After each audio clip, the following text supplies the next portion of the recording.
میگم چه خبر شده؟ امروز خونه خیلی ساکته. ببین پسرم، من از انتخابت خیلی خوشم اومده. معلومه برای چی خوشت نیاد. اوضاع و احوال خونه‌شونو که دوست داشتی، دخترارم که دوست داشتی، لباسش هم دوست داشتی، کل روز تو تلویزیون همین چیزا رو میبینی دیگه. چی شده مامان؟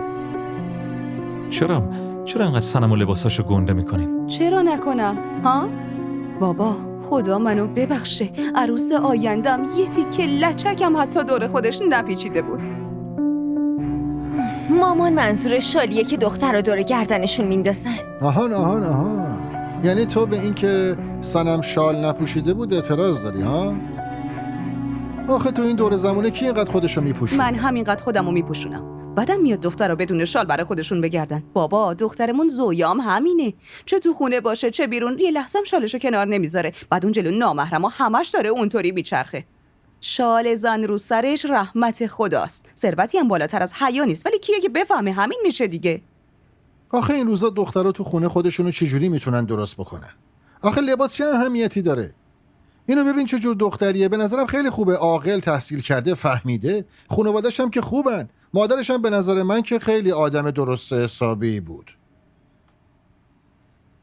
معلومه به نظرت هر زنی از من درست و حسابی تره. از هر چی که بدم بیاد وظیفت ازش تعریف کنی. باشه یه چیزو به من بگو. آخه تو چه مشکلی با صنم و خانواده‌اش داری عزیز من؟ عروس آینده من اونطوری بیرون جلوی نامحرم و به چرخ لباس بفروشه خوشم نمیاد. اینو دوست ندارم. بابا جان اگه دخترها بیرون کار کنن مگه چه اتفاقی میافته؟ بی خودی داری سخت میگیری به خدا. تو همش فکر میکنی من سخت میگیرم. الانم همینه. برای من چیز تازه‌ای نیست. من از لحاظ اسلامیش حرف میزنم. اسلامم که گفته زن بهتره توی خونه بمونه. اسلام هیچ محدودیتی نداره. اینجوری تو داری اسلامو به نفع خودت تفسیرش میکنی. یه نگاه به بیرون بنداز، مردم زندگی مختلفی دارن. فقط حرف.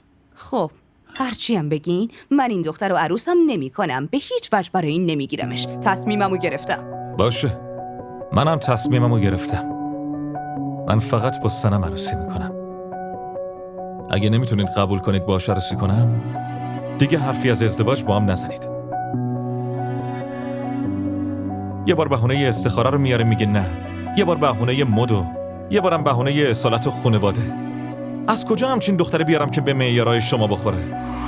कि तुम ही याद हो गए, आर पार हो गए.